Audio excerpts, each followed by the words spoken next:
कोई भी आदमी आपको तब तक मोटिवेट नहीं कर सकता जब तक आप खुद ना चाहो मोटिवेट होना। कोई काम जब तक आप खुद नहीं करोगे तब तक दूसरा कैसे आपसे करवा लेगा। लेकिन कुछ लोगों को ये लगता है कि मोटिवेशनल वीडियो देखकर सुनकर हम कुछ कर लेंगे। कुछ नहीं कर पाओगे तुम। जब तक तुम्हारे अंदर से आवाज़ नहीं आ जाएगी कि ये काम करना है और उसके लिए जब तक तुम जिद नहीं पकड़ोगे तब तक कुछ नहीं कर पाओगे। किसी के कहने से, किसी की बातें सुनने से कोई आदमी कोई भी काम नहीं कर सकता है। मोटिवेशन तब काम आता है जब आप अपने आधे रास्ते के सफ़र में हो, जब आपकी हिम्मत टूटने लगती है तब आता है काम मोटिवेशन। जब आपकी हिम्मत टूटने लगती है तब आपके लिए मोटिवेशन सबसे अच्छा है। वो आपको तब मोटिवेट करेगा जब आप हार मानने की सोच रहे होगे। अगर आप कोई काम शुरू कर रहे हैं तो उसके पहले आप विचार कर लीजिए कि आपको करना क्या है। आजकल लोगों की ये प्रॉब्लम सबसे ज़्यादा हो गई है कि वो आज दूसरा काम सोच के करेंगे, कल उनका मन दूसरे काम में लगने लगेगा। तो ऐसे लोग सफल नहीं हो पाते हैं। कोई भी काम करने से पहले, सफल होने से पहले आप ये जान लीजिए कि आपका लक्ष्य एक ही होना चाहिए और वो ऐसा लक्ष्य होना चाहिए कि उसके लिए आप सब कुछ गंवा भी सकते हैं, सब कुछ पा भी सकते हैं। मतलब ये भावना आपके मन में होनी चाहिए कि अगर इसके लिए सब कुछ मुझे गंवाना भी पड़ जाए तो भी मैं पीछे नहीं हटूंगा, लेकिन लक्ष्य तक पहुंच के रहूंगा। अगर आपके काम को लेकर ये वाली फीलिंग आपके अंदर है और आप हिम्मत हार रहे हो तब आपको मोटिवेशन की ज़रूरत है। तब आपको वो मोटिवेट करेगा। इस दुनिया में सबको पता है कि कुछ करना है, कुछ करना है, लेकिन ये नहीं पता है किसी को कि करना क्या है। घर बैठ के सोचने से कुछ नहीं होता है। उसके लिए आप बाहर निकलो, लोगों के बीच जाओ, तब आपको पता चलेगा कि दुनिया में चल क्या रहा है। कोई भी आदमी हो आज के समय में उसको अपना काम पसंद नहीं आता है।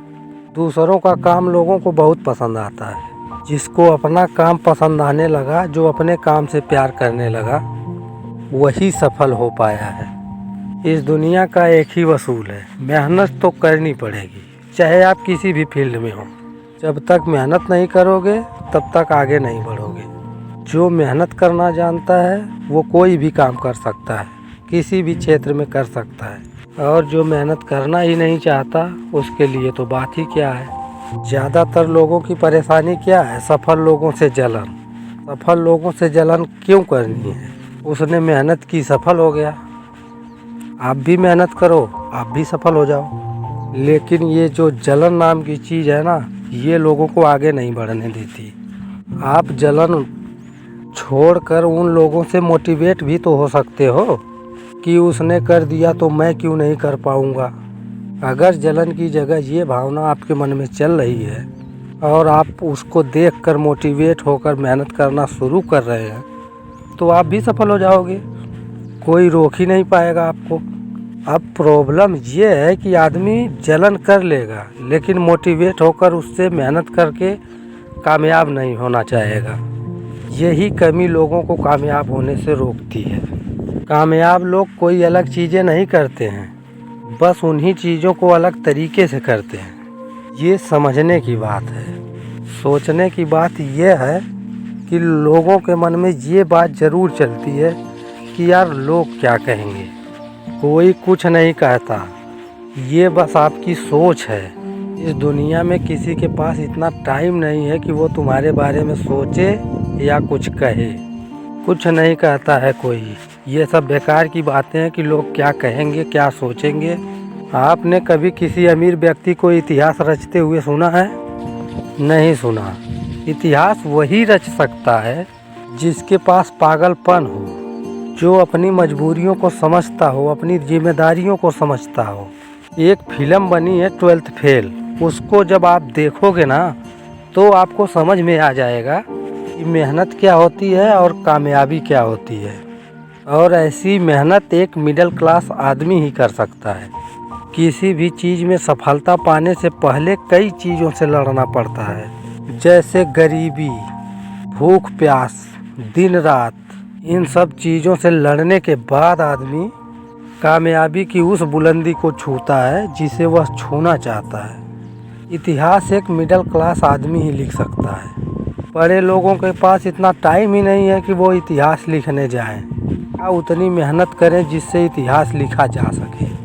उतनी मेहनत एक मिडिल क्लास आदमी ही कर सकता है, और ये बात हर मिडिल क्लास आदमी पर लागू होती है। लेकिन कुछ लोगों को इस बात से फ़र्क ही नहीं पड़ता, और जिनको फ़र्क पड़ता है इतिहास वही रचते हैं। आलस्य एक ऐसी बीमारी है, ये बीमारी सबको लगती है, लेकिन कामयाब वही होता है जिसने इस बीमारी पर विजय पा ली हो। चाहे वो कोई भी आदमी हो, जिसने अपने आलस्य पर विजय पा ली, वो हर मुसीबत से लड़ सकता है। आप वो सब कर सकते हो जो आप करना चाहते हो। देर है तो बस इस बात की कि आप अपने अंदर सोए हुए उस इंसान को जगाओ जो ये करना नहीं चाहता, जो आपको सफल होने नहीं देना चाहता, उसको जगाओ। जिस दिन आप उसको जगाने में कामयाब हो गए, उस दिन के बाद आपको खुद लगने लगेगा कि अब मैं कामयाब होने के लिए पूरी तरह से तैयार हूँ। तब आपको पता चल जाएगा कि आप कुछ भी कर सकते हो। लेकिन जब तक वो इंसान सोया है जो आपके अंदर है और आलस्य आप पर हावी है, तब तक आप कुछ नहीं कर पाओगे। दशरथ मांझी के बारे में तो आपने सुना ही होगा। दशरथ मांझी क्या था? मिडिल क्लास आदमी था, गरीब था, लेकिन उसके पागलपन के आगे, उसकी जिद के आगे पहाड़ को भी सर झुकाना पड़ा। उसके अंदर सोया हुआ इंसान जाग गया, आलस्य अपने आप दूर हो गया उसका। बस उसके अंदर का इंसान इस बात पर जागा, रास्ता न होने के कारण उसकी बीवी को वो अस्पताल न ले जाने पाया और उसकी बीवी मर गई। बस जाग गया उसके अंदर का इंसान, तोड़ दिया सारा पहाड़, इतिहास रच दिया उस बंदे ने। तो ऐसी ही जिद और पागलपन जब तक आपके अंदर नहीं आएगा, तब तक आप कुछ नहीं कर पाओगे। सोचो कि दुनिया में अगर जन्म मिला है तो कुछ करने के लिए मिला है, बेकार में टाइम क्यों ख़राब करना है यार। कभी आपने अपने आप से ये पूछा है कि हम जी क्यों रहे हैं, किस लिए जी रहे हैं, हमारा काम क्या है? नहीं पूछा होगा। जब तक आप ये बात अपने आप से पूछोगे नहीं, तब तक आपको उत्तर मिलेगा ही नहीं कि आप जी क्यों रहे हो। जीना सब चाहते हैं, लेकिन क्यों जीना चाहते हैं ये किसी को नहीं पता। किसी भी आदमी से आप पूछो कि आप जीना क्यों चाहते हो, वो बता ही नहीं पाएगा। क्यों नहीं बता पाएगा? क्योंकि उसे खुद नहीं पता है कि वो जीना क्यों चाहता है। अगर आपका कोई उद्देश्य नहीं है, कोई लक्ष्य नहीं बना पा रहे हो, तो खुद को तो ढूंढ ही सकते हो। तो खुद को ढूंढना स्टार्ट करो। जिस दिन आपने खुद को ढूंढ लिया, उस दिन आपको पता चल जाएगा कि आप किस लिए हो।